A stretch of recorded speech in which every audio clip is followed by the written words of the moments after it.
GBM. Bagaimana kabar kalian hari ini? Semoga sehat selalu ya. Bertemu lagi dengan saya, Dr. Feby Wiradiani, di acara live Instagram GBM Talk. GBM Talk adalah program terbaru yang diselenggarakan oleh Rumah Sakit Umum Gera Bakti Medika dengan tujuan untuk memberikan edukasi kepada masyarakat dengan membahas topik-topik kesehatan.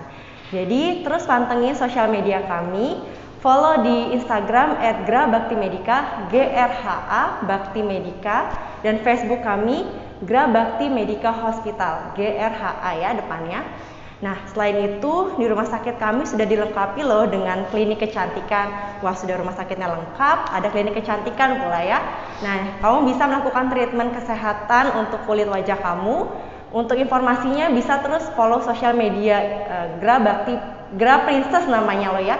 Jadi kalau Instagram kami Gera Bakti Medika, kalau misalnya Instagramnya klinik kecantikan kami di geraprincess.gbm, GRHA princess.gbm. Oke, buat yang belum tahu, di rumah sakit kami ini senternya untuk kasus traumatologi, lalu untuk kasus urologi, dan juga untuk kasus bariatrik. Rumah sakit kami terletak di Jalan Bypass Ida Bagus Mantra, di Desa Negari, Banjarangkan, Kelungkung. Oke, seperti yang saya bilang, kali ini kita akan membahas topik kesehatan yang gak kalah spesial. Dan topik kali ini sangat cocok didengarkan terutama buat para calon orang tua nih yang baru-baru menikah, lalu para ibu hamil, ibu menyusui, dan gak kalah penting juga didengarkan oleh para suami siaga. Karena GBM Talk kali ini spesial banget buat didengarkan oleh mereka-mereka tersebut, dan teman-teman yang di rumah lainnya juga penting juga mendengarkan topik kali ini. Kali ini kita akan membahas mengenai pentingnya ASI dan menyusui bagi bayi. Kalau saya pribadi sih lebih senang menyebutnya dengan mengasihi ya dibandingkan menyusui, karena dalam proses mengasihi itu seorang ibu tidak hanya memberikan ASI, melainkan ada suatu bonding atau ikatan antara ibu dan bayi, di mana saat memberikan ASI ibu juga memeluk bayi, bercerita, mengobrol, saling tatap muka. Nah, bahkan ada penelitian juga nih yang saya baca bahwa bayi-bayi yang diberikan ASI secara eksklusif dan diberikan langsung oleh ibunya ini memiliki tingkat kecerdasan intelektual dan emosional yang lebih tinggi loh dibandingkan dengan anak yang tidak diberikan ASI secara langsung. Kira-kira benar nggak ya pernyataan tersebut? Oleh karena itu sudah hadir bersama saya pada pagi hari ini seorang dokter spesialis anak sebagai narasumber kami pada hari ini. Buat teman-teman yang nanti mau berdiskusi, silahkan memberikan pertanyaan di kolom komen kami. Nanti akan kami pilihkan 3 pertanyaan terbaik, nanti akan mendapatkan merchandise loh. Jadi simak sampai akhir ya. Selamat pagi dokter. Selamat pagi. Oke, kita kenalan dulu ya dok ya, dengan teman-teman di rumah. Beliau adalah Dr. Wega Upendra Sindugosa. Beliau menyelesaikan profesi dokter umum di Universitas Maranatha Bandung dan melanjutkan profesi dokter spesialis anak di Universitas Udayana Bali. Apa kabar dok hari ini? Baik, sehat selalu. Ya, Tungkare. Hari ini kita akan mengupas tuntas mengenai ASI nih dok, dan pentingnya dan kenapa sih seorang ibu tuh harus memberikan ASI gitu ya. Yang kita ketahui kan dokter spesialis anak biasa di prakteknya pasti mendorong para ibu untuk ayo ibu ASI-nya gitu ya dok ya. Oke.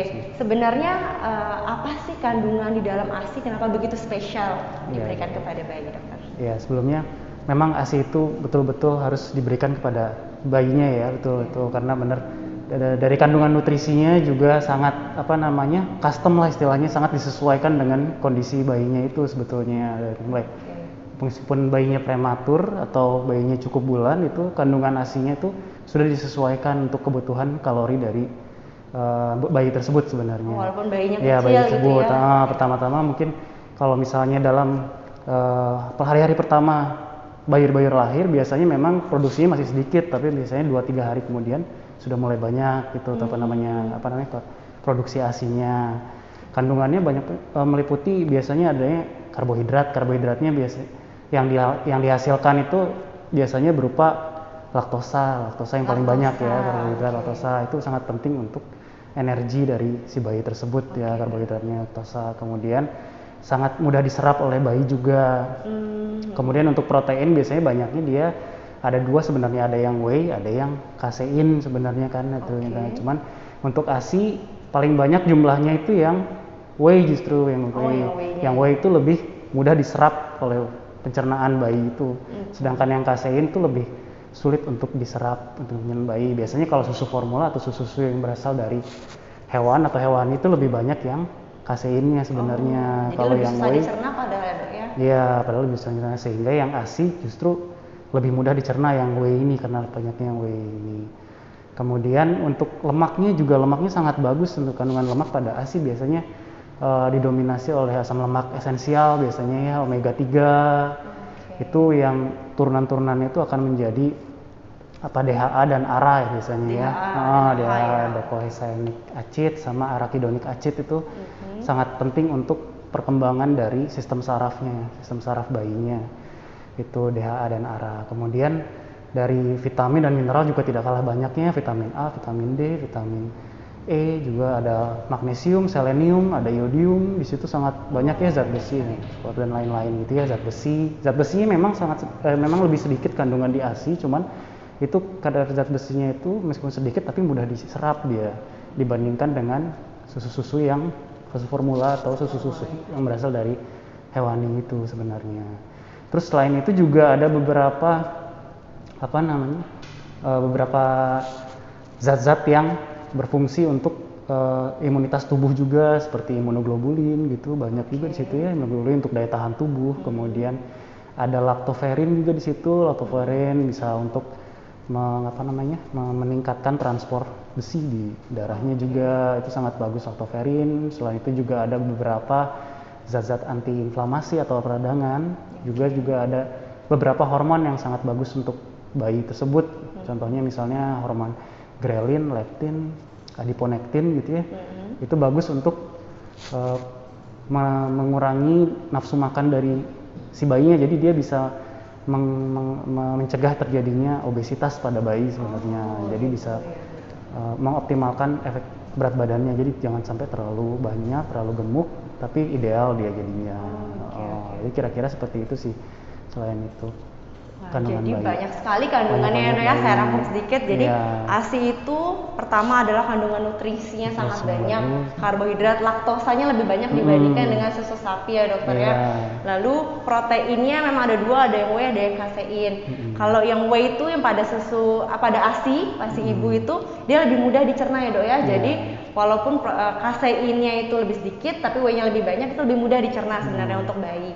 Sedangkan kalau susu formula kaseinnya memang lebih tinggi, jadi mungkin anaknya lebih gemuk-gemuk kalau pakai susu formula ya, tapi sebenarnya lebih susah dicerna ya dok ya.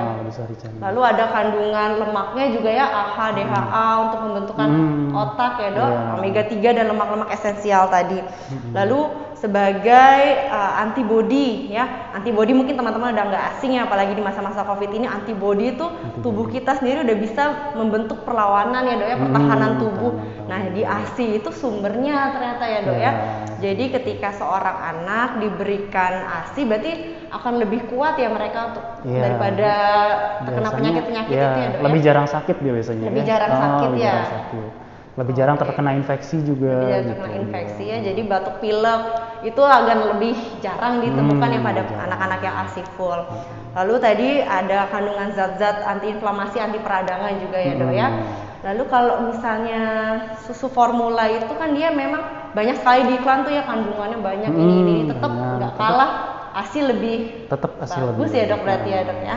Oke, itu tadi saya mau tanyakan dok, kan di susu formula itu juga banyak sekarang kan diformulasikan ada kandungan ini, kandungan ini. Mungkin ibu-ibu banyak yang khawatir, masih memiliki stigma kalau misalnya bayi, ada dua ibu, yang satu bayinya ASI, yang satu bayinya susu formula, tapi kok susu formula kayak bayinya lebih gendut gitu ya. Itu gimana, kenapa sih dok sebenarnya? Nah itu salah satunya tadi, sebetulnya kita bisa, pertama mungkin kita harus membedakan dulu ya yang kandungan ASI sama susu formula. Mungkin ya bedaannya pertama mungkin dari sisi kontaminasi misalnya ya. Kalau dari ASI itu hampir pasti dia nggak akan ada kontaminasi sebenarnya dari ASI tersebut. Kalau susu formula, kalau misalnya pengolahannya tidak baik, itu bisa saja terjadi kontaminasi gitu. Kemudian yang kedua tadi zat anti untuk imunitas tubuhnya itu, kalau dari ASI itu udah pasti ada dia custom kan untuk masing-masing anak, biasanya dia sudah cocok, dia sesuai. Kalau misalnya susu formula itu kan diproduksi secara massal, jadi belum tentu ada gitu kadang-kadang gitunya. Kemudian untuk yang lain misalnya dia ada proteinnya memang di susu formula memang lebih kadang-kadang lebih banyak dia itunya, cuman dia tidak mudah diserap seperti ASI. Kemudian zat besinya juga susu formula kan sekarang biasanya sudah difortifikasi gitu ya, jadi biasanya juga ada juga itu zat besinya itu, cuman seperti tadi zat besinya itu jadi tidak mudah diabsorpsi gitu, tidak bisa diabsorpsi. Kemudian begitu juga dengan lemaknya dia DHA dan ARA-nya ada beberapa susu formula yang sudah difortifikasi, tetapi sangat sulit untuk diserap gitu ya. Tetap bisa diserap ya, walaupun mahal DHA, omeganya gitu, banyak tuh di iklan, tapi lebih tetap susah diserap. Ya. Kemudian juga untuk zat-zat imunitas tubuhnya, imunoglobulin gitu kan belum tentu ada dan sangat sulit untuk memfortifikasi dengan zat-zat yang memiliki imunitas tubuh seperti itu. Jadi di ASI tetap lebih ada. Kemudian hormonnya juga kan tadi seperti saya sebutkan juga leptin dan adiponektin itu berfungsi untuk menahan nafsu makan anaknya. Jadi biasanya sih lebih lean kalau yang bayi dengan ASI. Memang wajar berarti Dok ya? Iya wajar, lebih lean tapi lebih sehat gitu dia daripada yang digunakan susu formula. Sehingga yang susu formula memang kalau misalnya itu nafsu makannya tidak terkendali sehingga terlihat lebih obesitas. Ini sekarang obesitas pada anak juga sebenarnya kurang bagus menjadi ya, masalah baru menjadi masalah baru kalau obesitas pada anak. Nah ini harus menghapuskan stigma ibu-ibu ya bahwa bayi gemuk itu lucu ya sebenarnya, belum tentu ya Dok ya. Kita harus tetap kontrol ke dokter spesialis anak. Kalau bayi gemuk tapi di dalam kartu KMS-nya itu sudah di atas sekali, itu malah resiko obesitas dan penyakit baru lainnya nanti. Sedangkan kalau pada ASI itu tadi saya baru mendengar ini, terima kasih dokter infonya nih ya, bahwa ada kandungan yang membuat bayi itu nafsu makannya tuh ditekan, jadi dia akan tetap ideal ya, bukan kurus. Jadi jangan khawatir kalau jangan membandingkan bayi yang kita berikan ASI dengan yang mau dikasih formula kok lebih kurus. Sebenarnya itu mungkin ideal, tapi tetap balik lagi harus sesuai dengan kartu menuju sehatnya gitu ya teman-teman ya. Tuh jadi banyak sekali cukup banyak lah perbedaan dari ASI dan susu formula. Lalu dokter, sebenarnya kalau untuk proses menyusui itu apakah dari ibu hamil tuh sebenarnya sudah mulai keluar ASI-nya atau bagaimana sih Dok? Ya biasanya kehamilan 16 sampai 22 minggu itu sudah mulai dihasilkan kolostrum ya biasanya. Dia sudah mulai dihasilkan kolostrum, itu biasanya sudah mulai dihasilkan oleh hormon prolaktinnya seperti itu, sehingga nanti pada saat dia melahirkan itu sudah mulai bisa menghasilkan ASI biasanya. Kan kolostrum biasanya dihasilkan 2-3 hari ya setelah 2-3 hari pasca melahirkan. Pasca melahirkan biasanya berisi lebih banyak sih dia ke arah proteinnya ya, protein, kemudian zat-zat yang menunjang daya tahan tubuh, imunoglobulin seperti itu, dan vitamin-vitamin serta mineral di kolostrum. Jadi tetap diberikan sebenarnya kolostrum itu. Kemudian juga ada beberapa ibu yang kadang dia dia khawatir dengan pemberian ASI yang pemberian ASI yang pada waktu pertama kali diberikan ASI biasanya dia keluar yang encer-encer seperti itu ya, encer-encer. Kemudian itu setelah berapa lama akan keluar yang lebih kental. Nah itu yang encernya itu seharusnya tetap diberikan karena ada beberapa stigma yang mengatakan kalau yang encernya itu dibuang dulu gitu ya. Kadang-kadang kalau yang kentalnya baru diberikan gitu. Padahal yang encernya itu yang ASI for milk namanya, for milk yang awal-awal, yang kentalnya itu disebutnya him milk gitu. Jadi yang for milknya itu banyak berisi zat-zat yang menunjang daya tahan tubuh sebenarnya. Antibodinya banyak sebenarnya di situ for milk. Baru yang hill milk tuh lebih banyak ke lemak, dan lemaknya yang bikin kental tuh lemaknya sebenarnya. Lemaknya. Nah, tapi kan bayi tetap dia butuh lemak ya, terutama lemak esensial. Jadi tetap diberikan yang encer dan yang kental gitu sebenarnya. Jadi jangan ada yang dibuang ya. Membahas tentang kolostrum sedikit nih Dok ya. Berarti kolostrum itu dia mulainya 2-3 hari pasca melahirkan ya Dok ya. Kalau ada bedanya nggak Dok untuk ibu-ibu yang lahir secara normal atau lahir secara sesar? Apa tetap akan keluar kolostrum tuh pasti ada Dok? Nah tetap biasanya memang kalau ibu yang lahir secara normal itu kadang-kadang dia karena penyembuhannya lebih cepat ya, sehingga jadinya bonding dengan anaknya, kemudian refleks oksitosinnya juga lebih sering, lebih cepat keluarnya gitu ya daripada yang sesar. Tapi sebenarnya bisa tetap dilakukan yang penting tuh inisiasi menyusui dininya tuh harus IMD gitu. IMD-nya harus tetap dilakukan meskipun yang sesar maupun yang yang normal gitu ya. Yang sesar juga tetap harus dikerjakan sebenarnya ya. Jadi selama 1 jam tuh harus dekap di dada itu ya, diselimutin biar ada skin to skin contact gitu. Itu yang pentingnya dalam proses mengasihi langsung ya dok ya. Jadi skin to skin contact, makanya inisiasi menyusui dini itu gitu, penting dilakukan ya. Oke dok, kalau misalnya pada pemberian kolostrum itu tadi kan fungsi paling berapa? Warnanya nggak kekuningan itu ya dok ya? Iya, kuningan itu kaya sekali akan antibodinya paling besar juga ya dok ya, terus nutrisinya tuh lengkap sekali. Tapi setelah itu pun jadi jangan khawatir kalau misalnya ibu-ibu 1-2 hari pertama kan banyak tuh kasusnya ya dok ya yang ditemukan misalnya di rumah sakit, kok ASI saya nggak keluar, berarti itu masih wajar ya dok ya? Iya, karena awal-awal memang agak sulit keluarnya, tapi harus tetap dilakukan perangsangan itu ya, sebenarnya untuk perangsangan dengan skin to skin contact, kemudian lingkungan yang tenang, mendukung, kemudian ibunya juga harus dalam keadaan bahagia, happy gitu ya. Kemudian ada beberapa cara seperti pijat oksitosin, seperti itu bisa dilakukan untuk itu tuh ya. Kemudian perlekatan kadang-kadang kan ibu-ibu tuh suka mengeluhkan dia tidak bisa mengeluarkan ASI, atau misalnya dia nyeri pada waktu dia menyusui gitu ya. Nyeri waktu menyusui itu bisa diakibatkan karena perlekatan dari mulut bayinya dengan payudaranya itu tidak bagus, tidak baik. Jadi sebenarnya menyusui yang normal itu biasanya tidak nyeri, biasanya tidak sakit. Seharusnya nggak sakit. Jadi perlekatannya harus diperbaiki. Seperti itu sih kira-kira. Ya. Jadi ibu-ibu yang baik itu lahir secara pervaginam atau normal, lahir secara sesar, nanti kan bila kondisi anaknya optimal akan dilakukan rawat gabung ya dok ya, lagi. Nah saat rawat gabung itulah harus didekap bayinya ya, biarkan bayi itu langsung meminum ASI dari ibunya ya.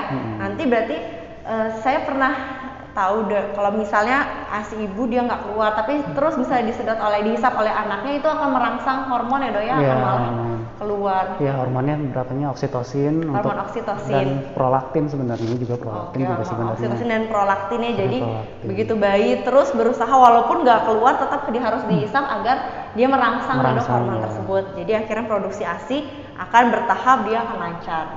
Gitu ya dokter ya. Oke, wah seru banget nih. Ini sudah banyak pertanyaan kayaknya ya. Ini saya sambil diskusi sambil tanya jawab dulu kali ya dok ya. Oke, pertanyaan pertama ada dari Instagram @rita_0911. Selamat pagi dokter. Pagi. Baiknya anak itu diberikan ASI saja atau ditambahkan dengan susu formula? Kiranya apakah masih aman? Terima kasih. Oh, ini kayaknya pengalaman pribadi ya ini ya. Bagaimana dokter? Ya, terima kasih Bu Rita pertanyaannya ya. Jadi sebenarnya pada waktu 0-6 bulan pertama memang rekomendasi WHO itu menyebutkan bayi itu harus diberikan ASI eksklusif gitu. Jadi artinya eksklusif itu ASI-nya itu tidak diberikan tambahan apapun, maksudnya seperti air putih atau misalnya ditambahkan untuk minuman-minuman yang lain itu tidak perlu sebenarnya. Jadi 0-6 bulan tetap diberikan ASI eksklusif sebenarnya, nggak bisa ditambah lagi, kecuali memang ada beberapa kondisi-kondisi khusus yang mengharuskan bayinya untuk mendapatkan susu tambahan, tetapi itu biasanya sangat jarang gitu, dan itu berkaitan dengan misalnya ada kelainan-kelainan ibunya yang berhalangan, misalnya di ICU atau misalnya ada penyakit-penyakit tertentu ibunya, kemudian atau anaknya yang menderita penyakit kelainan kongenital seperti itu. Tapi untuk kondisi standarnya itu 6 bulan pertama itu ASI eksklusif sebenarnya yang diberikan gitu. Jadi jangan ditambahkan oleh formula lagi. Sesuai dengan program pemerintah ya, Pekan ASI Sedunia itu mencanangkan bahwa seorang bayi 0-6 bulan sebaiknya ya kalau bisa wajib diberikan ASI eksklusif. Nah, tadi menarik sekali dokter bilang ada beberapa kasus di mana bayi itu mungkin ditambahkan susu formula. Itu misalnya pada kasus-kasus bayinya mungkin mengalami penyakit ya. Jadi kayak misalnya dia nggak bisa menghisap dengan baik gitu ya. Tidak bisa bayi kelainan-kelainan tersebut atau ibunya mengalami penyakitnya harus memisahkan antara Iya, ibu dan ibu dan- bayi. Nah, di luar kondisi itu berarti tetap bisa diberikan ASI. Tetap bisa.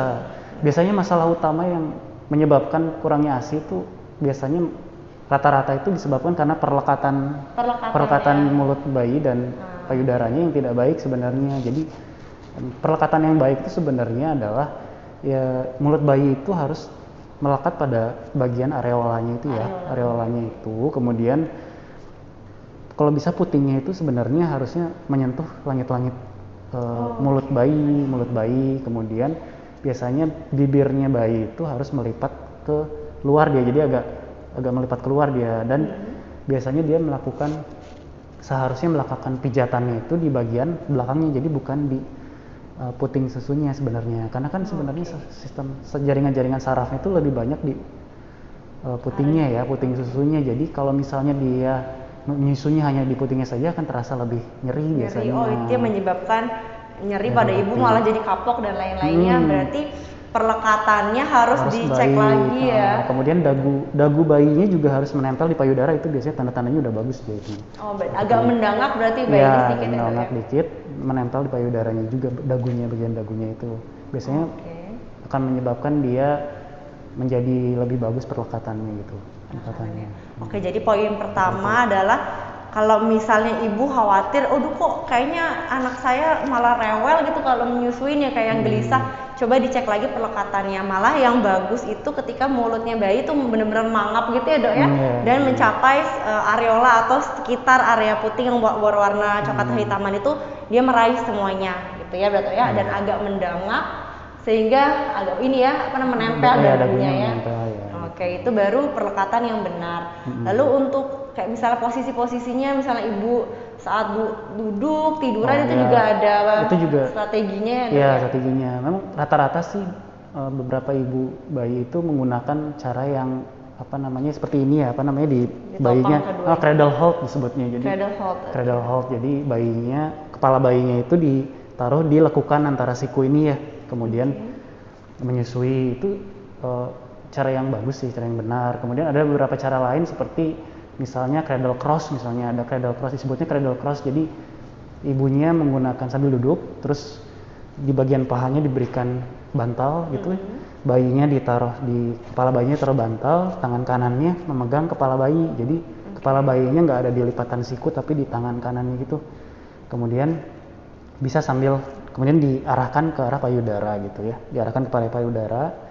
Itu juga bisa sebenarnya, itu lebih santai sebenarnya daripada yang cradle hold gitu ya. Lebih kaku kadang-kadang itu cradle cross tuh bisa juga. Terus ada juga beberapa cara seperti kalau misalnya menyusui bayi-bayi kembar, biasanya ya dipakai itu biasanya itu dipakai untuk bayi-bayi kembar, bisa pakai cara namanya football clutch. Jadi bayinya di sini satu, jadi bisa dua-duanya sekalian menyusui gitu ya. Satu di sini, satu lagi, jadi sambil disusui gitu.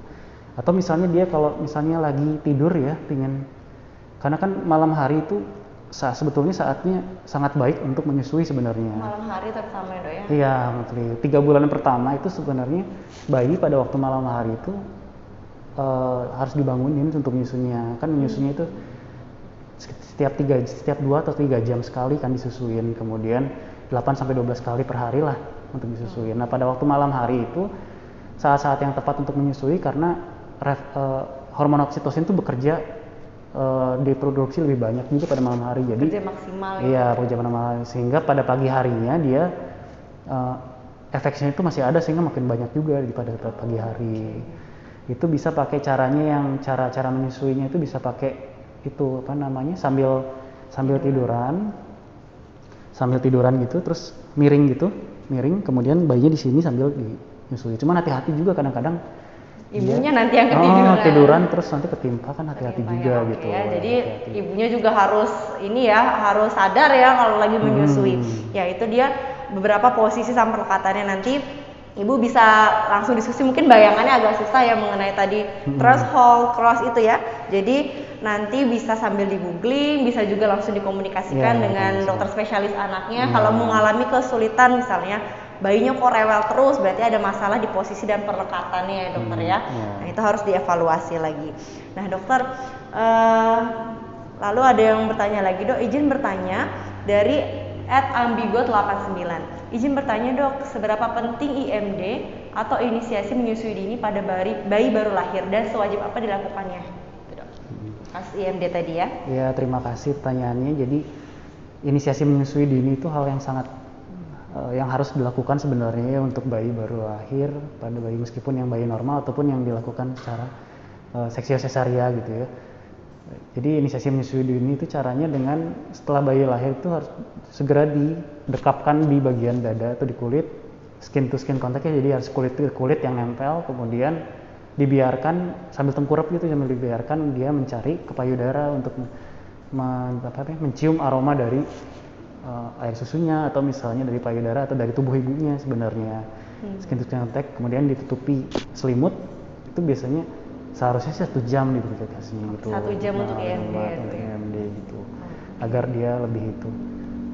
Cuman tetap jadi IMD itu tetap wajib dilakukan sih. Oke. Ya, untuk bayi-bayi yang kondisi sehat baru Sangat lahir penting, langsung menangis tuh ya. Jadi setelah kita hangatkan bayinya langsung kita dekapkan ke ibu ya. Nanti bayi ini sangat cerdas loh ternyata. Jadi walaupun tidak diarahkan dia bisa mencari sendiri ya, Dok ya. Saya lihat beberapa videonya dan kalau misalnya saya lihat IMD langsung tuh wah, luar biasa banget sebenarnya. Bayi itu sudah memiliki, walaupun masih baru lahir, dia sudah memiliki kemampuan untuk mencari putingnya. Dan ketika IMD itu nanti walaupun misalnya belum keluar, ASI-nya kan akan terangsang gitu ya. Jadi pentingnya di sedini mungkin dicoba ibunya itu untuk menyusui, walaupun dia tidak keluar, tapi dengan hisapan bayi nanti berikutnya akan lebih keluar ASI-nya ya, dokter ya. Jadi itu salah satu manfaatnya. Nah, Dok, mungkin tadi ini ada lagi pertanyaannya. Dokter, untuk ASI eksklusif harus ASI saja. Apabila bayi sakit dan terpaksa diberikan obat, apakah mengganggu durasi ASI eksklusifnya itu, Dok? Wah, ini pertanyaan bagus sekali ya. Terima kasih. Bagaimana, Dokter? Nah, ada beberapa kondisi sebetulnya jika misalnya bayinya sakit gitu ya. Bayi sakit diberikan obat, ASI tetap harus diberikan juga kalau untuk ASI eksklusif. Selama tidak ada kontraindikasi dalam pemberian ASI tersebut. Jadi tetap harus diberikan, karena kalau misalnya dia nggak diberikan, itu dalam waktu misalnya dia 6 jam nggak memberikan ASI, itu akan otomatis produksi ASI-nya akan menurun, produksi ASI ibunya. Karena prinsip dari produksi ASI itu kan sebenarnya itu ya, demand dan supply gitu ya sebenarnya. Jadi kalau misalnya ada permintaan yang banyak karena dia dikeluarkannya banyak, maka produksinya juga akan banyak gitu. Jadi tetap harus diberikan pada saat harus continue memberikan ASI. Oke. Kalau misalnya nih, Dok, mungkin itu kalau misalnya bayinya sakit, kita tetap memberikan obat sesuai dengan petunjuk dokter dan tetap memberikan ASI. Nah, bagaimana kalau misalnya ternyata si ibunya yang sakit dan harus mengkonsumsi obat-obatan rutin gitu, Dok? Itu apakah berbahaya untuk bayinya, Dokter? Nah, itu ada beberapa obat-obatan yang memang harus dihindari ya kadang-kadang untuk ibu yang menyusui, karena beberapa zatnya bisa melewati ASI ya, seperti misalnya untuk kalau misalnya untuk obat-obatan seperti antidepresan misalnya, atau misalnya obat-obatan anti kejang misalnya, ada riwayat epilepsi ibunya, itu sebenarnya masih tetap boleh diberikan untuk ibunya, tetapi harus dilakukan observasi untuk bayinya sebenarnya. Jadi bayinya harus diperhatikan apakah dia ada gejala-gejala malas menyusu atau mengantuk, karena itu kan sifatnya ya efek dari obatnya. Jadi tetap boleh diberikan ke ibunya dengan dosis yang optimal, tetapi harus diperhatikan bayinya. Kemudian dari misalnya ibunya mengkonsumsi dari obat-obatan, misalnya obat-obatan antibiotik misalnya, beberapa yang perlu dihindari sebenarnya. Kalau bisa sih diganti dengan antibiotik lainnya, misalnya yang lebih aman, misalnya kloramfenikol itu kalau bisa sih dihindari gitu ya. Kloramfenikol, tetracycline itu termasuk, metronidazole juga itu harus dihindari untuk ibu-ibu yang sedang menyusui gitu. Beberapa antibiotik yang masih boleh diberikan sesuai dengan dosisnya gitu ya, dengan dosis terapinya, misalnya amoxicillin itu masih boleh, ampicillin masih boleh, atau erythromycin tuh golongan itu juga masih boleh menurut dosis. Erythromycin masih boleh diberikan. Terus misalnya contoh obat-obatan lain, misalnya obat-obatan anti TBC gitu misalnya, untuk ibunya itu boleh diberikan, tapi harus diwaspadai juga anaknya. Anti TBC, anti lepra, anti jamur misalnya itu masih boleh diberikan, anti jamur. Atau misalnya dia ya kira-kira seperti itu sih, anti jamur itu masih boleh diberikan ya antiretroviral. Jadi intinya buat ibu-ibu yang lagi sakit atau memang harus mengkonsumsi obat-obatan, tetap harus dikomunikasikan ya dengan dokternya. Apakah ini efeknya terhadap ASI itu akan berpengaruh, lalu nanti bayinya nanti tadi ada efeknya mengantuk, malah jadi malas menyusui, itu harus diobservasi ya, harus seperti itu. Kemungkinan nanti kalau misalnya memang efeknya keras sekali dan ibunya harus mengkonsumsi obat-obatan, mungkin bolehlah diganti dengan susu formula misalnya seperti itu pas-pasnya dok ya. Tapi kalau misalnya sakit kepala sedikit, jangan langsung minum obat ya, waspadai ya, coba dengan home treatment dulu, istirahat dulu, mungkin paracetamol, gitu ya. paracetamol masih bisa, paracetamol ibuprofen tuh masih bisa sih. Paracetamol ibuprofen masih aman. Dengan dosis yang sesuai tapi. Dengan dosis sesuai, tapi jangan langsung sembarangan minum obat ya, harus dikomunikasikan ibu-ibu. Oke, terima kasih. Ini ada pertanyaan juga dari @Rivaldo Dwi Cahyo. Dok, saya mau menanyakan tentang ASI yang dipompa dok. Masalah lama penyimpanan dan cara penyimpanannya di kulkas. Terima kasih dok. Oh, ini penting sekali pertanyaannya buat ibu-ibu yang bekerja terutama ya dok ya. Kan biasanya cuti hanya 3 bulan, sedangkan ASI eksklusif itu 6 bulan. Nah 3 bulannya ini harus memaksa ibu mungkin ASI perah menyimpan di kulkas itu. Sebenarnya masih bagus atau nggak sih dok ASI yang disimpan di kulkas, dan seberapa lama penyimpanannya gitu dokter? Ya memang ibu-ibu, beberapa wanita karir itu memang hanya sebentar ya cutinya hanya 3 bulan, tetapi masih bisa memberikan asupan ASI untuk anaknya sebenarnya. Nah caranya misalnya dia sebelum berangkat kerja dapat diberikan ASI, atau pas pulang kerja diberikan ASI. Nah setelah itu dia bisa melakukan ASI perah kemudian disimpan gitu ya.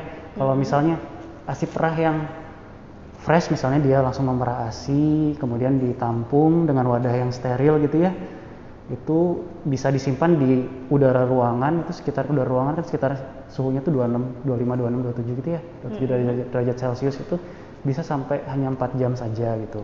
Berapa jam dok? 4 jam suhu ruangan ya? 4 jam di suhu ruangan optimalnya gitu. Kadang-kadang nggak bisa sampai 5 jam, tapi optimalnya mungkin cuma hanya 4 jam. Dan itu pun harus wadahnya tuh yang bagus ya, yang steril. Boleh kaca atau boleh plastik, tapi kalau bisa sih yang kaca dengan tutup yang rapat gitu ya. Kalau plastik pastikan dia tidak memiliki kandungan BPA itu ya, bisphenol A itu. Oh iya, harus yang sesuai ya dok? Harus yang sesuai, bisphenol A. Biasanya bisphenol A tuh kalau misalnya ada tandanya tuh ada angka 7 gitu. Angka 7 yang garis gitu, segitiga gitu ya. Itu jangan dipakai. Lihat di bawah kemasan botolnya biasanya itu ya. Itu hanya 4 jam. Kemudian kalau misalnya disimpan di chiller atau tapi chillernya yang paling dalam gitu ya. Kulkas chiller yang paling dalam itu bisa sampai sebetulnya dia lebih sekitar 4 hari lah optimal gitu ya. 4 hari ya. Sekitar itu. Kalau misalnya dia nanti di freezer bisa lebih lama lagi. Kalau misalnya freezer kan kulkas tuh ada yang 2 pintu, ada yang 1 pintu gitu ya. Yang 1 pintu tuh sebentar sih, dia cuman bisa sampai 3 bulan aja biasanya dia kalau yang 1 pintu. Kalau yang 2 pintu bisa sampai 6 bulan, 3 bulan 6 bulan lah gitu. 3 bulan ya. Jadi ada perbedaannya kalau di suhu ruangan di optimalnya dengan wadah yang benar-benar steril, kalau lebih bagus dari kaca itu bisa 4 jam optimalnya dok ya. Begitu masuk ke chiller dia bisa sampai 4 hari, tapi di bagian dalam ya dok ya. Di dalam chiller yang dalam. Chiller bagian dalam. Kalau misalnya di freezer itu lebih lama lagi. Kalau freezernya 1 pintu dan 2 pintu, kalau 1 pintu sekitar 3 bulanan ya dok ya. Kalau yang 2 pintu freezernya itu bisa sampai 6 bulan. Nah lalu dok, kalau misalnya kita mau mengambil ASI-nya, misalnya ada yang di freezer ada yang di chiller, berarti yang duluan diambil yang lama dulu apa yang di chiller dulu dok? Yang lama dulu aja, yang lama dulu. Maksudnya yang barunya disimpan dulu, pakai yang lama dulu. Harus itu dulu juga sih, harus dihangatkan dulu sampai dia mencair dulu. Tapi kalau misalnya dia ternyata sudah diminum terus nggak habis, terus jangan disimpan lagi, sebaiknya sih langsung dibuang gitu. Kalau misalnya ada sisa sedikit gitu, harus sudah terbuka gitu ya. Iya, sebaiknya sih harus langsung dibuang gitu. Jadi jangan sayang-sayang ya Bu ya, habis diminum nggak habis jangan dimasukin lagi. Itu bukan menabung uang ya. Jadi habis, kalau misalnya dia nggak habis, baiknya ya udah, kan masih banyak cadangan lagi. Dan tetap lebih bagus lagi, tetap sisihkan waktunya. Jadi ibunya juga kalau lagi bekerja jangan terlalu overtime ya. Pulang tetap langsung memberikan ASI ya. Tetap harus di kontak lagi sama Jadi kalau lebih baik itu nanti ASI yang sudah diperah mungkin itu disimpan yang tadi disimpan di kantor. Oke, jadi semoga menjawab ya buat ibu-ibu. Ini pasti banyak yang galau juga mau meninggalkan anaknya untuk bekerja lagi. Tetap ASI itu harus diingat ASI itu jauh lebih baik dibandingkan susu formula. Jadi kalau misalnya ibu masih bisa memiliki waktu untuk memerah susu, sebelum berangkat masih bisa memberikan ASI, pulang memberikan ASI, itu hebat banget ya, jauh. Dan itu salut banget buat ibu-ibu yang seperti itu. Oke, sebelum ke pertanyaan lagi dok, saya mau bahas lagi, kan banyak ibu-ibu yang galau tadi. Buat tahu sebenarnya ASI saya tuh cukup atau enggak sih dok untuk bayi? Apa sih indikatornya kalau bayi saya cukup nih ASI atau ada yang kurang nih ASI-nya, sebenarnya itu dilihat dari mana dokter? Dari sebetulnya kecukupan ASI itu dapat dilihat dari si bayinya sebenarnya. Jadi bayinya itu kalau misalnya dia sudah cukup ASI-nya, biasanya dia menunjukkan tanda-tanda yang puas dianya, misalnya nggak rewel, kemudian nggak gelisah, kemudian juga produksi dari kencingnya biasanya sering dia kencing kalau misalnya ASI-nya banyak gitu ya, cukup untuk dia. Kalau misalnya tidak cukup ASI-nya, biasanya dia jarang kencing, jarang ngompol gitu ya. Kemudian juga kepuasan bayinya juga, dia dapat tidur dengan tenang, dengan rileks gitu ya, begitu habis menyusui. Kemudian juga dia berat badannya juga biasanya dia bagus, dia sesuai dengan peningkatan dari berat badannya per bulannya, jadi bagus peningkatan berat badannya gitu. Soalnya 1-3 bulan itu kan peningkatan berat badannya sekitar 450 sampai 700 gram lah dia. 700 gram lah. 750 sampai 900 gitu ya, 750 sampai 900 gram lah dia peningkatannya per bulannya gitu. Kemudian kalau misalnya 4 sampai 6 bulan bisa per bulannya biasanya peningkatannya 600 gram dia per bulannya. Jadi harus dicekin per bulan. Tetap itu berarti harus kontrol ke dokter spesialis anak ya dok ya, untuk melihat atau ke posyandu gitu ya, untuk melihat KMS-nya sudah sesuai atau tidak ya. Jadi jangan nggak pede kalau bayi saya itu nggak sesuai berat badannya, karena tetap dimonitor bukan dari fisiknya saja yang dilihat, tapi bagaimana dari KMS-nya sudah sesuai dengan standar deviasi atau garis-garis, kan ada yang hijau gitu ya dok ya. Sudah sesuai. Kalau dia sudah sesuai tapi kelihatannya nggak sebesar bayi yang lainnya, ya jangan kecil hati, tapi itu berarti bayinya menandakan sehat. Terus dokter, tadi kalau misalnya dari buang air kecilnya dilihat itu, bayi biasa berapa kali sehari ganti popoknya dokter?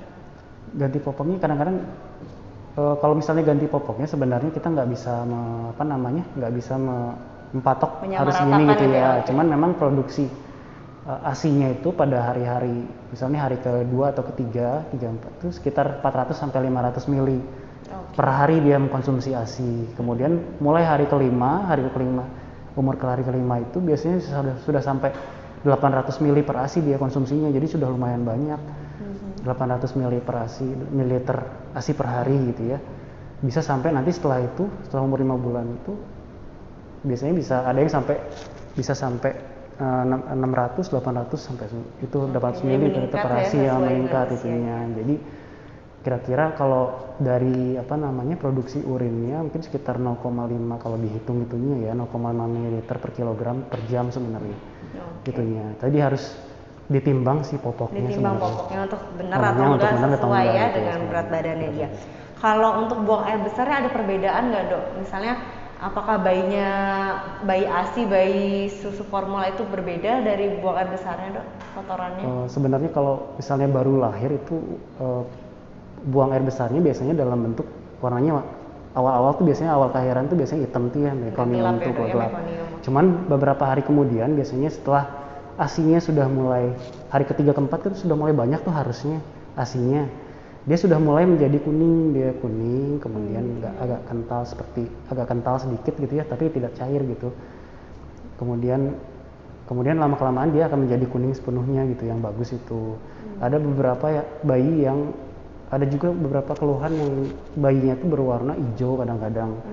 Biasanya disebabkan bisa karena kadar besinya terlalu banyak. Biasanya sih bayi-bayi yang diberikan susu formula seperti itu. Ya. Karena memang kadar besinya itu tidak bisa diserap seutuhnya di usus itu. Sedangkan ASI kan pasti dia bisa diserap dengan baik gitu. Kadarnya sedikit dan bisa diserap dengan baik kadar besinya gitu. Jadi kalau misalnya dengan ASI-nya banyak, produksi ASI-nya banyak, pencernaannya juga banyak, karena kan di ASI juga ada membantu pertumbuhan dari kuman-kuman yang baik juga di usus, sehingga normal yang baik juga, sehingga jadinya pencernaannya menjadi baik gitu.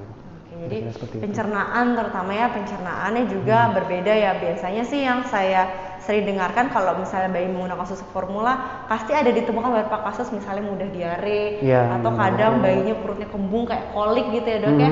Kalau di ASI jarang kita temukan Jarang kasus-kasus temukan seperti seperti itu itu, ya. iya. Oke, itu jadi untuk memonitor apakah bayinya cukup atau tidak ASINya ya.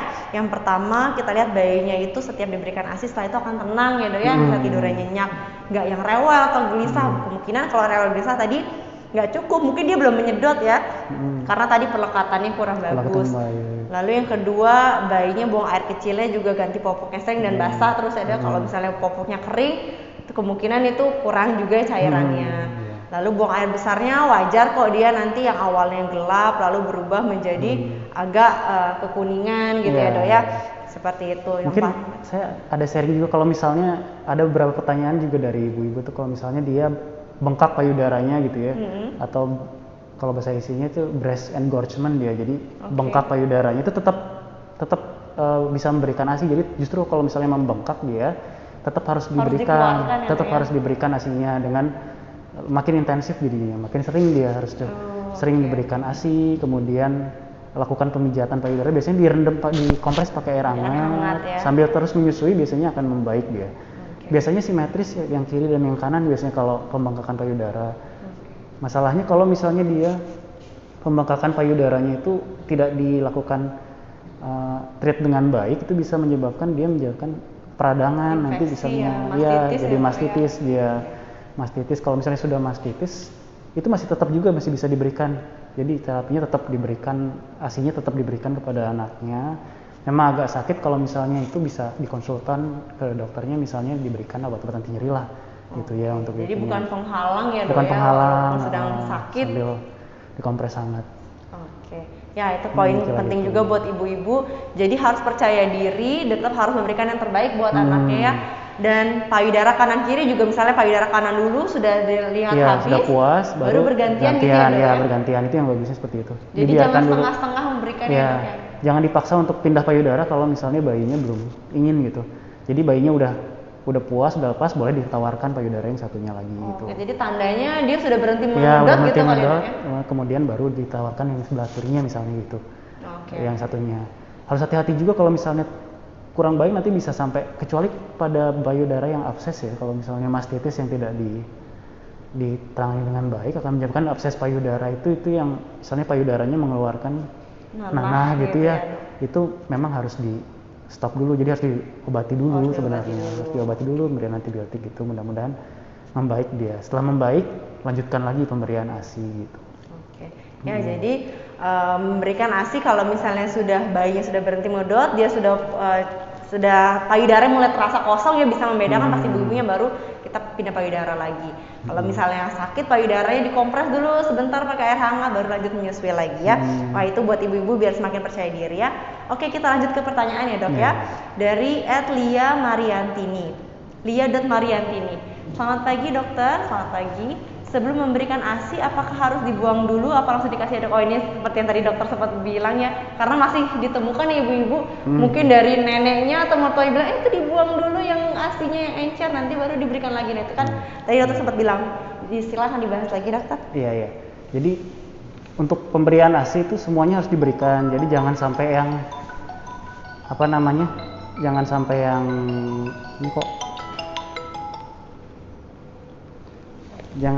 jangan sampai ada yang dibuang. Jadi itu ASI yang encer itu namanya formilk, yang kental itu kan hin milk. Jadi tetap harus diberikan keduanya gitu. Jadi jangan ada yang dibuang gitu ASINya. Tadi balik lagi ya, yang formilk itu tadi banyak kandungan untuk antibodinya ya, antibodi yang untuk memberikan pertahanan tubuh si anak tuh ada di ASI yang encer malah ya. Sedangkan kalau yang di pertengahan sampai akhir itu yang kental itu hin milk, banyak lemaknya buat pertumbuhan otak. Jadi keduanya sama pentingnya. Ya, semoga bisa menjawab. Oke, lanjut pertanyaan lagi dari @suryanta2407. Sepertinya sudah awam dengan dengan ini ya pertanyaan ini ya. Bagi dokter, saya pernah dengar yang namanya pijatan oksitosin. Oke, baik sekali. Itu bagaimana ya dok? Dan saudara saya ada yang melahirkan bayi kembar. Bagaimana tips mengasihinya biar nggak kewalahan? Oke, ini mewakili juga mungkin istrinya atau rekan-rekannya memiliki pertanyaan seperti ini bisa di-share ya. Iya, pagi ini dokter Suryanta kayaknya yang nanya. Oh iya, dokter Suryanta juga ya. Pagi USG gratis ya. Pertanyaannya. Dokter Suryanta ya, terima kasih pertanyaannya. Jadi salah satu untuk meningkatkan produksi ASI itu pertama itu bisa dengan salah satu caranya itu dengan pijat oksitosin itu ya tadi yang disebutkan oleh dokter Suryanta. Pijat oksitosin itu biasanya dilakukannya itu sebetulnya tidak hanya pas dia menyusui, tapi juga bisa pas waktu dia hamil, tapi setelah kehamilan 36 minggu ke atas untuk merangsang kontraksi rahim yang alami ya. Untuk persalinannya nanti membantu persalinan. Jadi berpengaruh ya, luar biasa banget pijatnya. Karena dia oksitosin itu tidak hanya merangsang pengeluaran ASI tapi juga rahim juga, kontraksi rahim. Nah itu caranya itu dengan cara ibunya harus agak ada meja ya di depan meja, jadi ada meja terus ibunya di sini duduk, kemudian didorong agak disenderkan ke depan ke arah meja dengan tangan dan kedua tangan tuh melipat gitu. Ibunya kemudian boleh menyelengkan sini, boleh sini, boleh itunya ya, kepalanya. Kemudian bagian payudaranya itu dilakukan kompres hangat sambil dilakukan pemijatan dengan 2 jari gitu, pemijatan sedikit jari di payudaranya. Kemudian puting susunya itu diretraksi atau ditarik sedikit, itu jangan terlalu keras juga, ditarik sambil dikompres hangat sambil diputar gitu. Perlahan-lahan sampai hangat. Nah kemudian di bagian belakang punggungnya itu minta bantuan suami atau orang terdekat gitu ya. Di belakang dilakukan pemijitan di bagian kepala, leher dan pundaknya gitu ya. Terutama di bagian punggung sih. Jadi di bagian punggungnya itu misalnya suami atau orang terdekatnya itu menggunakan kepalan tangan ini menggunakan buku-buku jari dengan jempolnya mengarah ke depan ini. Kemudian lakukan pemijatan di bagian sepanjang tulang belakang itu. Lakukan tulang belakang mulai dari atas, ditekan-tekan gitu ya. Tekan sampai dari atas sampai ke bawah, sampai ke sakrum. Lakukan biasanya sampai 3 sampai 4 kali pijitan gitu ya. Setelah itu dilakukan pemijitan masih di belakang tulang belakang ini. Lakukan pemijatan dengan menggunakan ibu jari menghadap ke atas. Lakukan di sisi-sisi tulang belakang itu sejajar dengan payudara. Dilakukan, ditekan kemudian diputer-puter gitu searah jarum jam lah gitu. Lakukan misalnya 10 sampai 20 kali putaran baru sampai turun ke bawah menyusuri tulang belakang gitu. Ke bawah dipijat terus, pijat sampai ke sakrum gitu. Sampai ke bagian arah tulang belakang sampai ke arah bagian bokong, tulang duduk. Setelah itu bisa dilakukan pemijatan di sepanjang daerah dekat tulang belikat itu. Ditekan-tekan aja, tekan daerah tulang belikat. Nah setelah itu boleh dilakukan variasinya, boleh macam-macam. Yang penting ibunya rileks. Yang penting kan seperti itu, ibunya rileks, tenang. Bisa dilakukan pemijatan di pundak pelan-pelan, kemudian di lehernya, di kepalanya boleh dipijatnya. Itu nggak ada tidak baku, maksudnya nggak harus begini begitu untuk yang bagian itu. Tapi yang penting itu yang bagian belakang tadi, yang tulang belakang itu. Paling penting di bagian sini malah ya, area sini. Lakukan pemijatannya dengan jempol diputar-putar searah jarum jam seperti itu. Itu kelihatannya sederhana tapi manfaatnya sangat banyak, luar biasa sekali ya. Itulah pentingnya bahwa seorang ibu hamil ya, para orang tua dari ibu menyusui itu harus disupport oleh keluarga ya, oleh suami yang bisa saling mensupport itu ya dok ya, biar asinya lancar keluar, proses persalinannya juga kalau bisa secara alami ya, dan nanti itu kan untuk bayinya. Jadi dukungan suami ya, makanya para suami penting sekali mendengarkan ini juga. Kalau misalnya istrinya tampak kelelahan juga jangan suka-suka untuk kita lakukan pijat oksitosin ya. Dilakukan minimal 5 menit, tapi kalau lebih dari itu nggak apa-apa juga sebenarnya. Oke, minimal 5 menit ya. Kalau untuk ibu hamil di atas 36 minggu boleh dilakukan pagi dan sore, itu bagus sebenarnya. Di atas 36 minggu ya, karena untuk membantu merangsang kontraksi secara alami ya, kontraksi rahim. Oke, jadi luangkan waktu minimal 5 menit untuk dilakukan pijat oksitosin, dan poinnya adalah ibunya harus happy ya dokter ya. Iya. Poinnya ibu ya, calon ibu itu harus happy juga. Oke. Itu satu lagi kayaknya pertanyaannya. Satu lagi pertanyaannya dari dokter Suryanto tadi tentang bayi kembar kembar gitu ya. Kalau tips bayi kembar biar nggak kewalahan. Nah itu bayi kembar itu kan ada teknik sendiri untuk menyusuinya ya. Kalau bisa sih sebenarnya yang paling bagus tuh sekalian dua-duanya langsung diberikan ASI sebenarnya. Yang tadi football itu ya, football patch itu. Jadi bayinya di sini satu, di sini satu, arahkan ke payudara itu bisa sampai itu. Kemudian kadang-kadang ada beberapa ibu yang putingnya itu jadi kebesaran kadang-kadang gitu ya. Ada yang terlalu besar putingnya, ada yang putingnya jadi ketarik ke dalam, atau misalnya kalau puting terlalu kecil sih nggak masalah ya sebenarnya untuk itunya. Cuman kalau kalau misalnya terlalu besar putingnya, bayinya mulutnya masih kecil gitu, sebenarnya tetap bisa diberikan juga, cuman secara hati-hati dan nanti seiring dengan pertumbuhan dan perkembangan bayinya itu kan nanti dia akan membesar juga mulutnya. Dan itu biasanya cepat kan pertumbuhan bayi itu, jadi bukan halangan sebenarnya kalau misalnya besar. Cuman kalau misalnya yang ketarik itu yang agak susah. Kalau misalnya dia tertarik putingnya itu harus dilakukan retraksi gitu. Jadi sebenarnya bayinya harus menyedotnya lebih kuat karena kan dia sebenarnya elastis. Nyedot lebih kuat atau menggunakan bisa pakai itu misalnya siring pump dipotong, dikasih alat isap puting sambil ditarik-tarik gitu. Siring pumpnya bisa dipotong, tarik biar agak elastis lah itu ya putingnya gitu. Bisa dipakai cara-cara seperti itu sebenarnya. Gitu kira-kira untuk bayi yang kembar tuh bisa pakai cara. Jadi bayi yang kembar bisa dilakukan pemberian ASI bersamaan ya dokter ya. Jadi jangan bergantian, kalau misalnya bisa bersamaan dengan posisi football tadi. Jadi payudara kanan dan payudara kiri sama-sama diberikan kepada bayinya. Dan apapun anatomi payudara, mau itu yang putingnya besar, putingnya kecil, yang mendalam ke dalam itu tetap bisa memberikan ASI ya dokter ya? Iya, tetap memberikan ASI. Ya, kita lanjut ke pertanyaan lagi dokter. Kayak banyak sekali yang antusias dengan topik kita pada hari ini.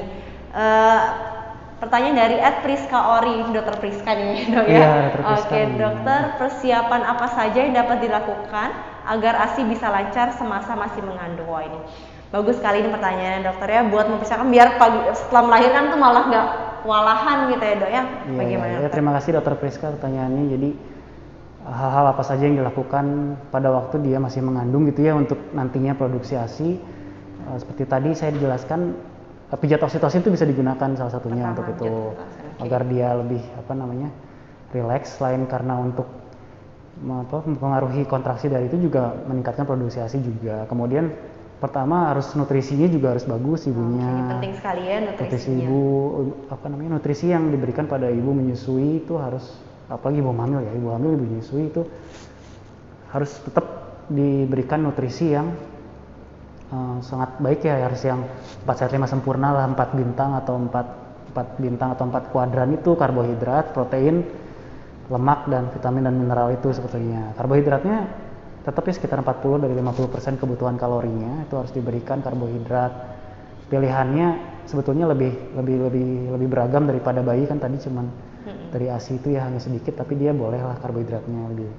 Kemudian proteinnya juga usahakan yang asam amino yang esensial gitu ya. Contohnya apa itu? Contohnya dari protein biasanya dia banyakkan kalau untuk konsumsi ikan juga bagus tuh, ikan, protein telur, kemudian daging gitu ya. Kalau bisa sih proteinnya yang hewani. Karena kan protein hewani itu banyak protein yang esensial ya, valin, isolisin itu bagus untuk ada pertumbuhan dan perkembangan bayi nantinya gitu. Pertumbuhan juga untuk pertumbuhan linear atau tinggi badan itu sangat bagus, itu protein hewani sebenarnya esensial gitu. Sangat pengaruh sekali. Kemudian lemaknya juga tetap harus diberikan karena ibu menyusui atau ibu hamil itu dia biasanya nutrisi yang diberikan tuh selain dari kebutuhan nutrisi untuk satu hari, dia harus ditambah sekitar 500 kalori lagi, jadi cukup banyak sebenarnya. Jadi nutrisinya juga harus bagus sebelum dia melahirkan. Jadi untuk modal nanti pas menyusuinya gitu. Jadi lemaknya juga asam lemak esensial tadi yang DHA, ARA. Bagus konsumsi ikan sebenarnya lebih bagus ya. Ya, ARA. Terus apa lagi ya? Itunya vitamin dan mineralnya juga, vitamin A, vitamin D, vitamin B, B1, B2, B3, B6 itu bagus. Zat besi, asam folat, terus apa namanya? Iodium gitu bagus ya. Iodium, zinc, magnesium itu bagus untuk nutrisi ibunya. Kemudian juga yang penting jangan stres juga sih ibunya ya. Harus dalam kondisi juga ya. dokter ya. Harus dalam kondisi bahagia, jangan sampai dia tertekan dan lain-lainnya dalam kondisi itu. Ya itu aja sih kira-kira. Benar banget ya. Jadi kita rangkum sedikit. Yang pertama ada nutrisinya sih dari semasa, bahkan dari sebelum hamil ya dok ya, dari persiapan dia menuju hamil, lalu saat hamil itu bekal nanti ketika sudah lahir bayinya ya. Jadi dalam satu piring ibu hamil itu lengkap ya, ada karbohidrat, protein, lalu ada lemak, lalu ada sayur-sayuran ya, sampai kalau misalnya plus minus, misalnya ibunya yang suka susu juga susu ya. Jadi tetap nutrisi yang paling penting itu dari intake kita sehari-hari ya, jadi dari makanan. Apabila kita ingin menambahkan dari multivitamin suplemen, misalnya vitamin-vitamin itu juga boleh, tapi tetap dari makanan paling utama ya. Iya sebenarnya paling utama. Ada beberapa obat-obatan yang digunakan untuk misalnya untuk menambah, sebetulnya sih lebih banyak fitofarmaka ya, cuman penelitian-penelitiannya memang masih belum belum banyak dilakukan atau belum menunjukkan hasil yang betul-betul signifikan gitu ya. Tapi bisa dicoba misalnya dari pemberian daun katuk misalnya. Oh iya itu banyak di daun katuk, ini ya ibu. Paria itu ya, paria. Terus untuk obat-obatan sih biasanya sih jarang ya, tapi harus dikonsulkan ke dokternya ya. Misalnya pemberian obat domperidon itu misalnya masih perlu penelitian lebih lanjut, tapi memang kadang-kadang ada yang memberikan juga domperidon gitu. Oke, jadi nggak ada salahnya misalnya ibu juga melakukan yang pertama dulu gitu. Yang pertama dulu tetap nutrisinya dari makanan itu harus dicukupi. Yang kedua boleh ditambahkan multivitamin, suplemen ya. Kalau misalnya kayak banyak kan ternyata benar ya daun katuk itu memang walaupun belum terlalu signifikan, dia membantu untuk produksi asinya lebih banyak gitu ya dokter ya. Perlu penelitian lebih lanjut gitu kali ya. Butuh penelitian lebih lanjut, tapi kalau misalnya ada daun katuk yang beneran lebih bagus lagi ya dok ya dimakan ya. Kayak nutrisinya. Yang kedua ibunya harus happy juga mempersiapkan kelahirannya, buah hatinya, support orang sekitar juga ya dokter ya. Sama tambah lagi pijat oksitosin jangan lupa. Oke, semoga menjawab ya dokter Ge. Kita lanjut ke pertanyaan dari @rivaldo Dwi Cahyo. Dok, apakah ada anak yang tidak cocok dengan ASI pompa itu dok? Soalnya bayi saya BAB-nya sangat cair setelah minum ASI yang diperah, umurnya baru saja 6 hari. Oke, ini dari pengalaman bapak-bapak, berarti benar bapak siaga dengerin juga ya. Bagaimana dokter? Ya, untuk pemberian ASI pompa itu sebenarnya memang kebersihannya itu harus dijaga, tetap harus dijaga sebelum diberikan dilakukan pemberian ASI pada anaknya. Jadi usahakan bahwa penampungannya itu harus yang sesuai gitu dan kebersihannya dijaga juga, jadi harus hati-hati. Kemudian satu lagi juga ibunya pada waktu sebelum menyusui itu kalau bisa jangan dicuci dengan menggunakan sabun seperti itu sebenarnya ya, payudaranya itu, karena sebetulnya kan dia asinya itu atau di sekitar payudaranya itu ada sedikit seperti keluar lemak-lemak yang berfungsi untuk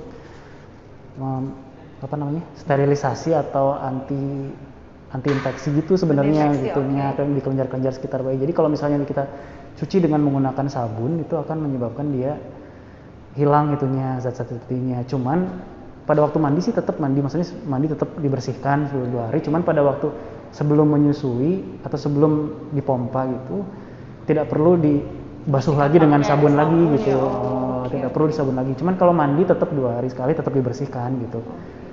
Cuman pada waktu itu kalau saya lihat mungkin kebersihan dari asinya, kebersihan dari penampungannya seperti itu harus tetap selalu dijaga. Kalau bisa dibersihkan sampai kering dengan menggunakan biasa cuci dengan sabun, penampungannya itu sabun sambil diberikan di air panas juga.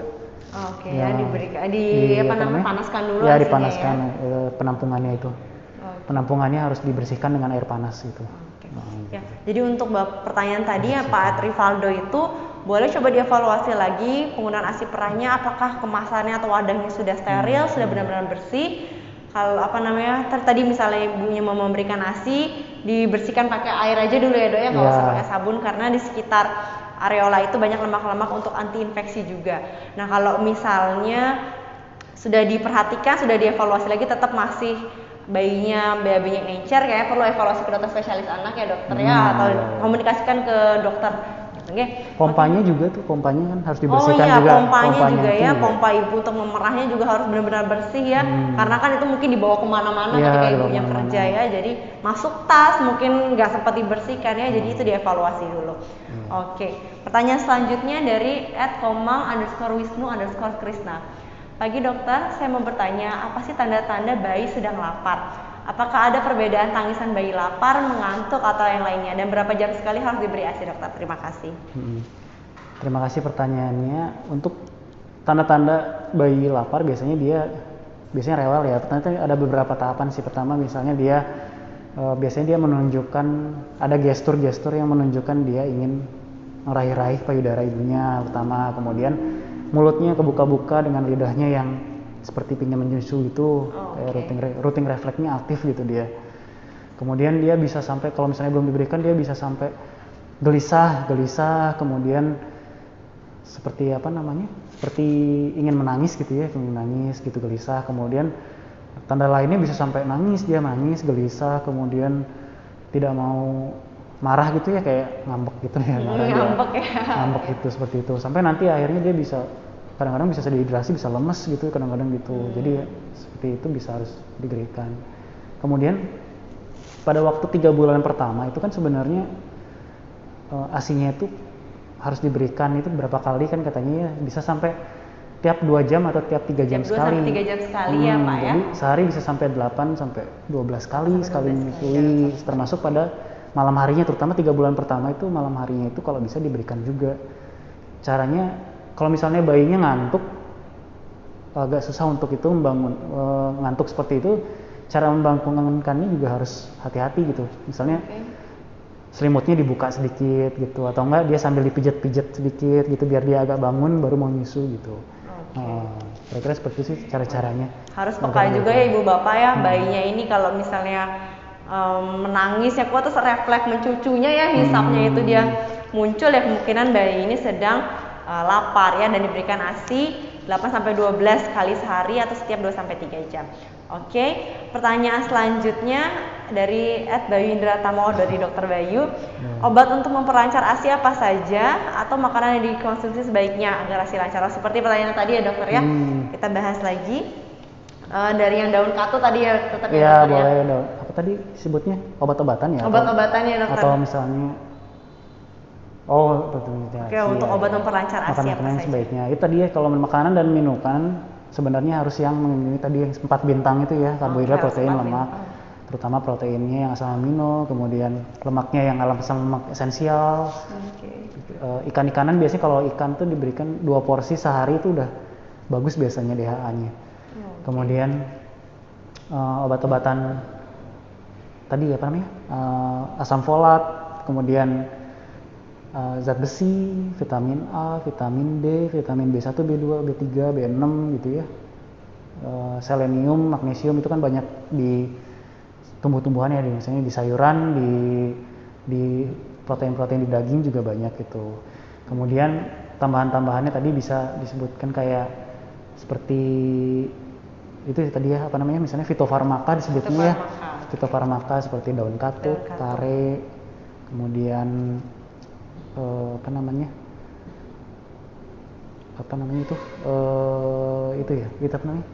katuk itu ya, daun katuk itu sama ya.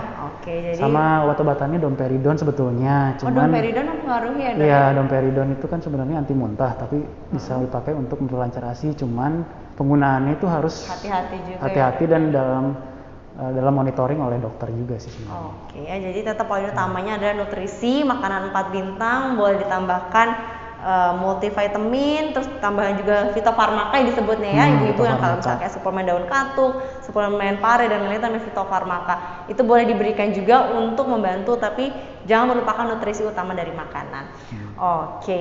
Ada pertanyaan lagi dari @Priska Ori, dari Dr. Priska lagi.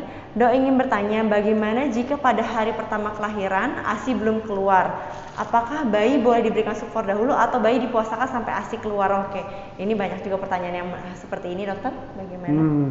Beberapa emang ibu, misalnya yang bayi yang biasanya sih yang dari seksio cesaria ya, misalnya dari seksio cesaria beberapa kali bayinya pada hari pertama memang agak sulit dikeluarkan. Tapi biasanya kalau dia perlekatannya bagus, kemudian kalau dia intensif dilakukan perangsangan pada ibunya, biasanya sih akan keluar sedikit-sedikit bayi. Kalau memang misalnya dia tidak tercukupi, memang ada beberapa kontraindikasi, memang boleh diberikan susu formula gitu ya misalnya, atau ASI donor misalnya kalau misalnya itu ya.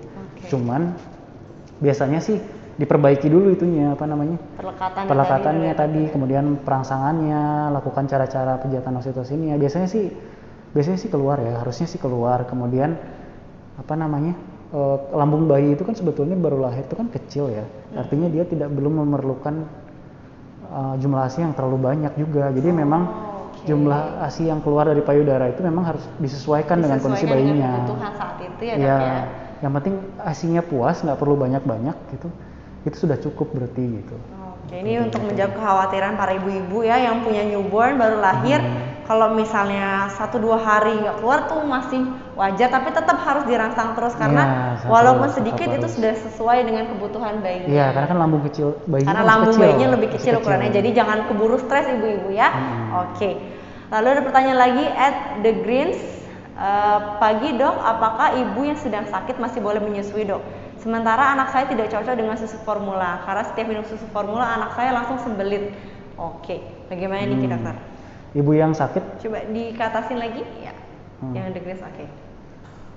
Nah, ibu yang sakit sebenarnya masih boleh menyusui, tergantung dari sakitnya sih sebenarnya. Sakit apa dulu gitu ya? Kadang-kadang beberapa kontraindikasi kan sebenarnya hanya sedikit kan yang tidak boleh menyusui itu, hanya seperti ibu yang menderita HIV misalnya, infeksi HIV itu kan sebaiknya tidak diberikan bayinya sih. Kemudian untuk yang menderita hepatitis B sebenarnya bisa diberikan ASI ke bayinya, tapi bayinya harus diberikan obat-obatan itu dulu, imunoglobulin itu. Jadi imunisasi yang aktif dan pasif untuk bayinya itu baru boleh diberikan ASI-nya. Jadi tapi kalau ibunya sedang sakit yang lain, misalnya ibunya lagi demam atau apa itu, tetap boleh diberikan ASI-nya. Oke, jadi bukan penghalang ya, kecuali tadi penyakit HIV, lalu ada hepatitis B, itu harus diobservasi dulu ya, ditanyakan dulu. Tapi kalau hanya masih demam, batuk pilek, paling proteksi pakai masker, apalagi saat ini ya, masker tetap protokol kesehatan untuk tapi tetap diberikan ASI-nya. Oh iya, ada beberapa sama satu lagi tadi ya? Mana? Sementara anaknya nggak cocok nih pakai super, jadi sembelit, itu kenapa kira-kira dokternya?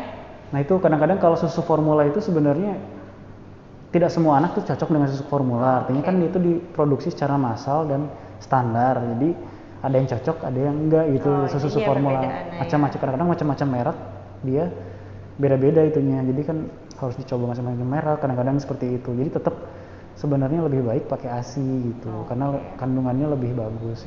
Kalau misalnya sembelit ini bisa juga karena dia keseimbangan ekosistem di ususnya tuh nggak bagus juga flora normalnya gitu. Pencernaannya nggak bagus ya, karena tadi susu formula kan ada banyak yang nggak bisa diserap secara langsung ya dokter ya. Oke, jadi mungkin apakah diinfeksi di ususnya gitu ya.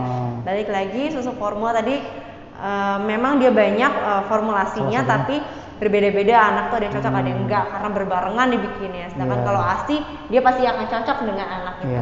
Kemungkinan harus ada tambahan probiotik lagi dan lain-lain gitu untuk membantu pencernaan dari ususnya gitu, probiotik. Oke, ya semoga jelas pertanyaannya ya. Kita lanjut ke pertanyaan berikutnya dari @indah_saptarini. Izin dok bertanya, apa benar daun katuk? Oh, ini sepertinya pertanyaan sama ya dok ya, tentang daun kamu dan dengan daun katuk. Dan di usia berapa dok? Apakah tidak mempengaruhi warna air ketuban? Terima kasih. Kalau misalnya dikonsumsi saat hamil, daun katuk itu mempengaruhi mempengaruhi warna air ketuban nggak dok? Wah, ini mitos dan fakta ini ya. Iya, itu sebenarnya saya juga masih mencari-cari kepustakaan seperti itu ya. Beberapa penelitian memang belum menyebutkan daun katuk tuh betul-betul bisa gitu atau efektif untuk memperlancar ASI seperti itu. Belum ada yang menyebutkan seperti itu sebenarnya. Jadi harus beberapa kajian lagi lah untuk menyebutkan seperti itu. Wah, sepertinya banyak sekali pertanyaannya yang antusiasnya ya, tapi karena berhubung waktunya sudah sekitar 1 jam, jadi mohon maaf tidak semua pertanyaan saya bacakan. Terima kasih buat Dokter Wega sudah terima kasih, memberikan ya. meluangkan waktunya pada hari ini untuk menjawab kekhawatiran, menjawab ke rasa ingin tahu para ibu-ibu dan bapak-bapak di rumah. Dan terima kasih juga saya sebutkan ada beberapa pemenang. Ada 3 pemenang yang pertanyaannya paling luar biasa. Yang pertama dari @Rivaldo Dwi Cahyo. Ini yang Bapak yang menanyakan pengalaman pribadinya tadi ya Pak ya. Selamat ya Pak ya. Yang kedua @Lia_Mariantini. Dan yang ketiga dari @Komang_Wisnu_Krisna. Nah, 3 orang ini nanti akan dihubungi oleh panitia dan akan mendapatkan merchandise menarik dari Rumah Sakit Geraha Bakti Medika. Oke, untuk teman-teman mungkin nanti yang pertanyaannya belum dibalas, nanti akan sudah kita catat. Nanti kalau misalnya masih mau memberikan pertanyaan, boleh langsung DM ke Instagram kami di @gerahbaktimedika. Silakan cantum ke pertanyaannya. Nanti akan kita sampaikan ke Dokter Wega. Nanti akan kita balas via chatnya. Nah, buat teman-teman silahkan kalau misalnya yang ibu-ibu dan bapak-bapak ingin kontrol kesehatan anaknya, itu bisa langsung datang ke Rumah Sakit Geraha Bakti Medika. Kita memiliki 2 dokter spesialis anak ya dok ya. Yang pertama Dokter Wega Niki, prakteknya setiap Senin sampai Sabtu ya dok ya. Dari jam 8 pagi sampai jam 3 sore. Lalu satu lagi ada Dokter Ayu Sintia Santi, spesialis anak. Dia prakteknya dari hari Senin sampai Sabtu mulai jam 6:15 sore sampai jam 8 malam ya. Jadi ada 2 dokter, silahkan berkonsultasi. Kalau misalnya mau menanyakan tentang ASI-nya lagi, masih khawatir cukup atau enggak, berat badan yang bayinya cukup atau enggak, silahkan bertemu langsung dengan kedua dokter spesialis ini. Oke, sampai bertemu di live Instagram berikutnya. Terus pantengin Instagram kami karena berikutnya akan ada topik-topik yang gak kalah menarik dari narasumber yang kece-kece juga. Oke, terima kasih dokter. Terima kasih. Selamat siang semuanya. Selamat siang.